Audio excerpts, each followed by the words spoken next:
lésbicas, gays, bissexuais, transgêneros, transexuais, travestis, queers, intersexuais, agêneros, assexuais, pansexuais, polissexuais e dois espíritos. Por muitos séculos, a homossexualidade foi considerada crime em diversas partes do mundo. Quem fosse pego descumprindo a lei poderia ser condenado até mesmo à pena de morte. A rebelião de Stonewall foi uma resposta dos gays, lésbicas, travestis e drag queens contra as batidas e revistas de cunho humilhante nos bares e boates gays da cidade de Nova York. Este foi o episódio que começou oficialmente o movimento LGBT no mundo. Até então, a homossexualidade era tratada como doença. Devido a uma campanha em nível nacional, o grupo gay da Bahia obteve vitória ao fazer com que o Conselho Federal de Medicina desconsiderasse a homossexualidade como doença, conquistada 5 anos antes da OMS. Ao longo de vários anos, as paradas do orgulho LGBT foram crescendo por todo o país, levando cada vez mais visibilidade para a comunidade.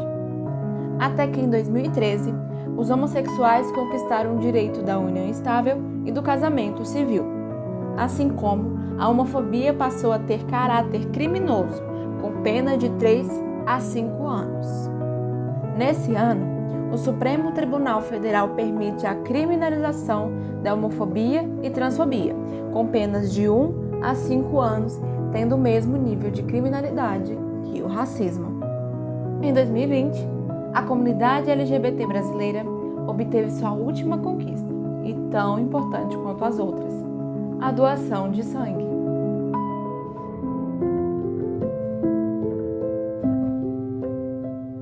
Eu acho que eu nunca me descobri, eu me aceitei, que é uma das partes mais difíceis, né? E eu creio que tenha alcançado isso nos meus 15 anos, que foi também a época em que minha família descobriu. Isso, logicamente, afetou muito nossa relação familiar.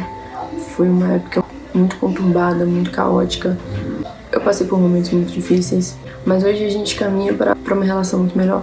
As pessoas já desconfiavam, mas a minha mãe foi lá e contou para todo mundo. A minha tia foi muito fofa comigo também. E foi indo. Hoje em dia é bem tranquila essa minha relação com a minha mãe, com a minha família. Eu tinha aproximadamente uns 15 anos, mais ou menos. Claro que eu sempre soube desde a minha infância que eu não era igual aos outros garotos, mas eu me reconheci como um homem gay aos 15 anos. Me assumi aos 21. Eu tive a oportunidade de dar meu primeiro beijo em uma menina, mas acabou que eu fiquei muito nervosa e acabei fugindo. Mas o fato de ser uma menina não teve nenhuma importância para mim. Eu já sentia atração pelos dois nessa época, só não sabia explicar muito bem o que era esse sentimento. Então, nesse momento, na vida adulta, eu entendi: opa, sou bissexual. Eu sinto atração por ambos os sexos. Para mim, as pessoas são simplesmente legais, independente do sexo, então isso é amor. E eu sofria muito bullying na escola e na rua onde eu morava, porque muitas pessoas até me zoavam e tudo mais.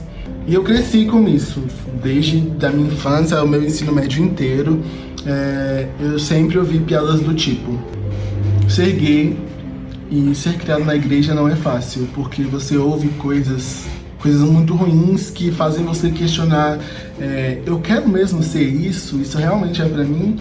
E até a época que eu me assumi foram anos de muita luta, tentando não ser gay, orando a Deus, pedindo pra não ser gay, fazendo tudo que eu podia pra não ser gay.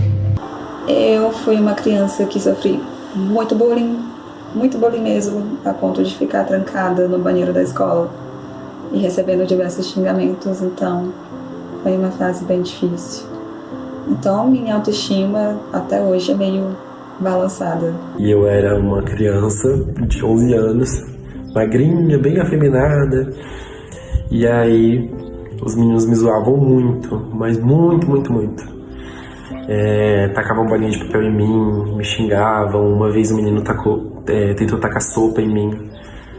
Eu era muito zoado na escola e eu acreditava muito que tudo isso era culpa minha.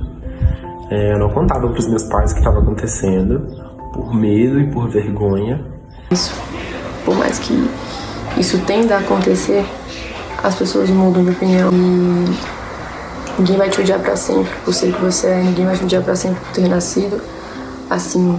Isso não é errado, é você.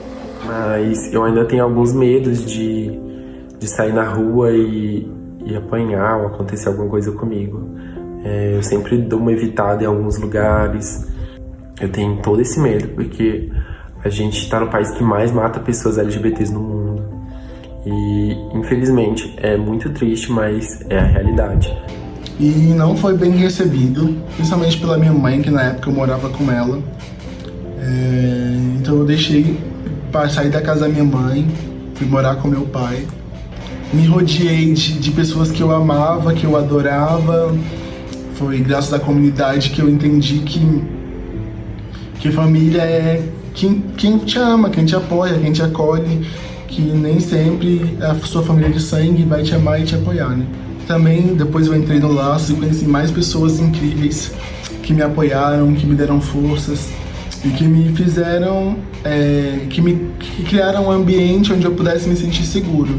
Minha família é um pouquinho complicada. Meu pai mora em outro estado, tem outra família e eu não tenho exatamente um contato frequente com ele. Conversamos mais sobre assuntos financeiros e sobre os meus estudos, o meu futuro, uma certa cobrança de certa forma. E eu moro com minha mãe, mas minha mãe, eu acho que eu não tenho coragem de contar pra ela.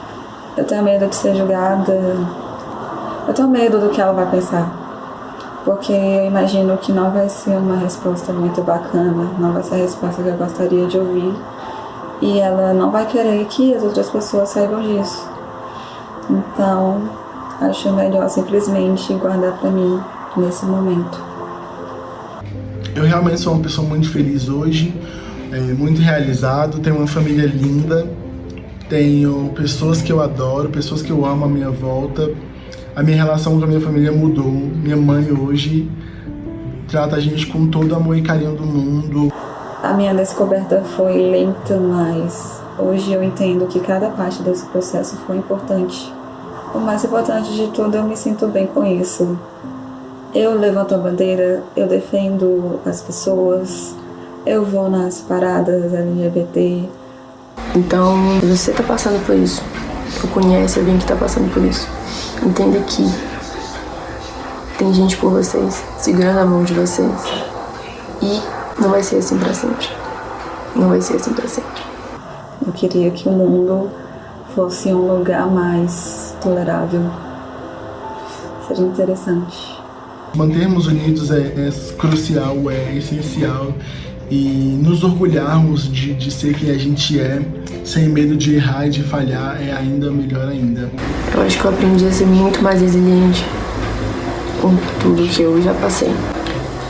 Eu nunca me envergonharia de ser o que eu sou. Eu nasci assim. Espero que o mundo entenda isso. Eu espero que a gente caminhe para um mundo melhor, que essas coisas parem de acontecer. Mas, enquanto isso, a gente vai estar aqui lutando e se orgulhando de quem somos. E eu sou muito orgulhoso de quem eu sou e de quem eu me tornei. Isso passa. Hoje a gente vive uma era muito mais consciente, muito mais tolerante. Você não tá sozinho. Eu não tô sozinho. A gente não tá sozinho. Amor é amor. Então, sejam felizes, amem quem vocês quiserem e bebam muita água. Beijinhos.